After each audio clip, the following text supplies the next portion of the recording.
Bismillah ar-Rahman ar-Rahim. Wa sallallahu ala Sayyidina Muhammadin wa ala Ahl Bayt al-Tayyibin al-Tahirin. Allahumma salli ala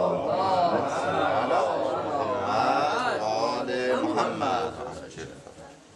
Merciful Allah, spare me long enough so I may complete my mission.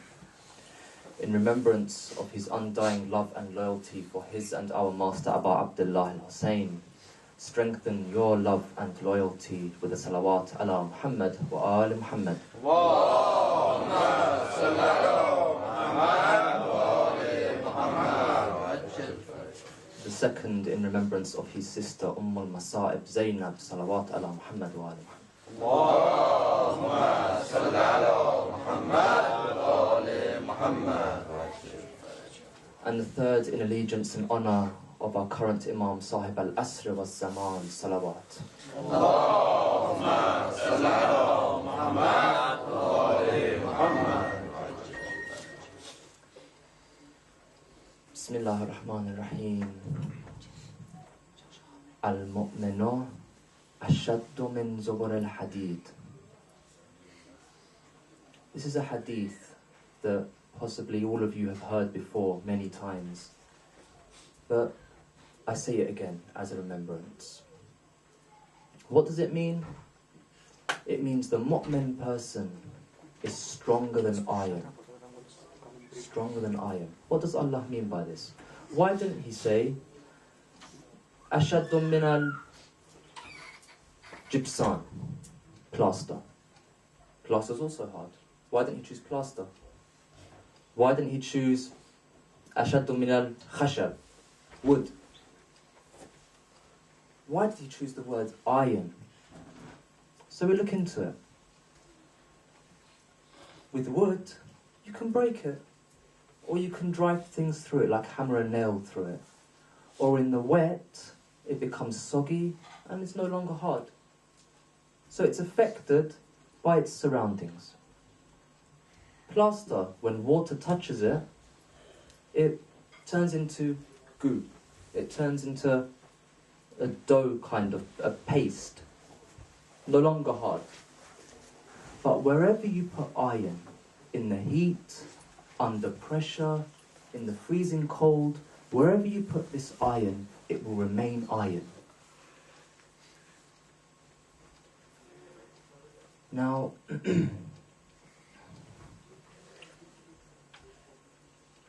I want to bring forward someone later on in my speech and show you that this man is the true meaning of this hadith.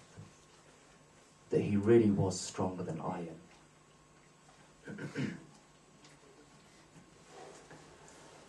So many times we see that people nowadays especially, we change.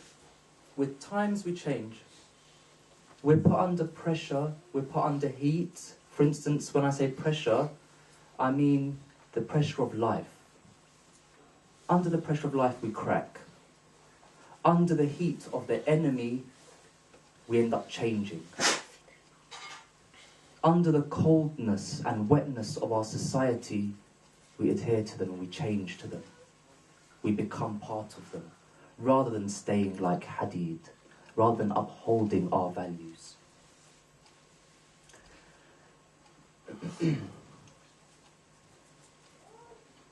I get questioned a lot, especially at university, and people tell me, you're Iranian. I say yes. They say, so you're Shia? I say yes. They say, so why do we find all these Iranians in the pubs and clubs? That's what uni life's about, pubbing and clubbing. I have no answer. Really, I have no answer. I'm ashamed I have no answer for them. I can't say anything. I don't know why.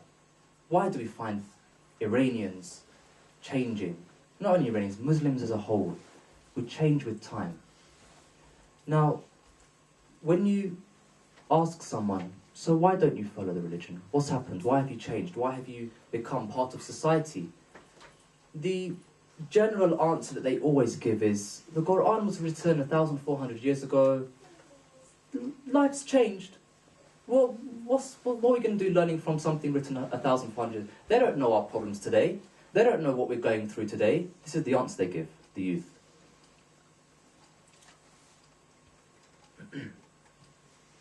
على محمد وآل محمد. اللهم صل على محمد وآل محمد. Is it the case that we should follow society? Is it the case that we shouldn't uphold these values? Of course not. I don't want to speak too long because already there's been a lecture, but I want to introduce to you someone. His name is Habib ibn Mazahir. You've probably heard about him before, but I want to remind you. This Habib, he was a true companion, a loyal companion. He is the true meaning of hadith here. The reason why I say this is because he lived through the life of 5 Imams. He was there when the Prophet was there. He was there when Fatima Zahra salam alayha was there. He was there when Imam Ali alayhi salam was there. He was there when Imam Hassan alayhi salam was there. He was there when Imam Hussein was there. Imam Zain al-Abidin and Imam Muhammad Baqir. Although he was young, he was still in Karbala. So he saw all these personalities.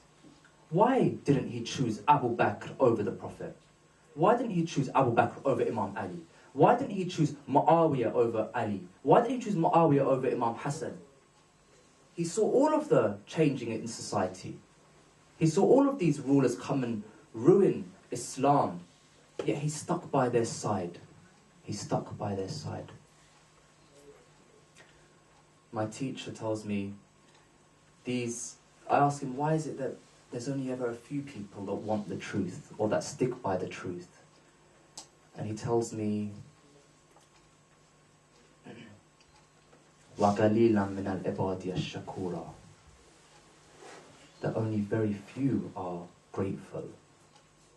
You can count them on your hand, basically. Now, Habib ibn Mazahir, he used to live in Kufa. And he knew that, obviously, people were writing letters to Imam Hussein alayhi salam, telling him to come and sort out the problems that they were having. He found out that Imam Hussein had left. But obviously, after all the events that happened to Muslim ibn Aqil, the city went into lockdown. No one was allowed to enter and no one was allowed to leave.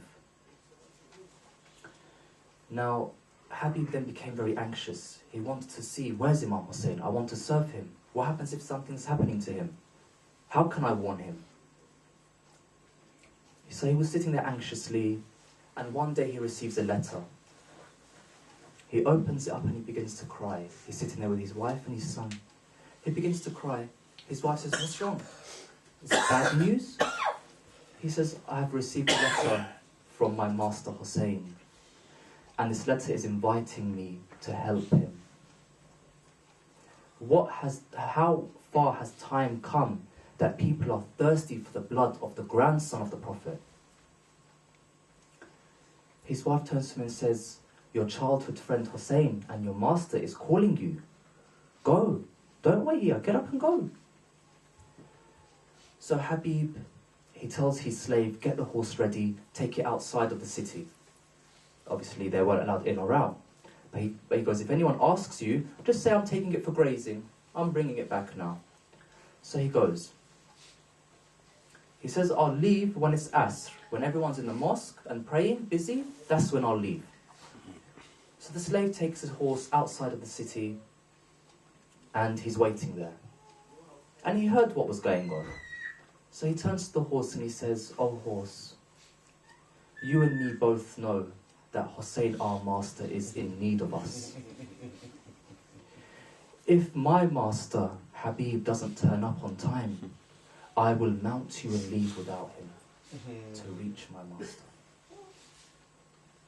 He waited. It became Asr time, and he sees that Habib comes along. Habib mounts the horse, and then he says, my slave, you are free. I free you, go. The slave looks at him and says, Habib, I have served you with loyalty for this many years, and now you go to serve your master, but I can't serve Hussein? What have I done to you? Why aren't you giving me the chance to go and serve Hussein? Habib looked at him shocked. He was proud.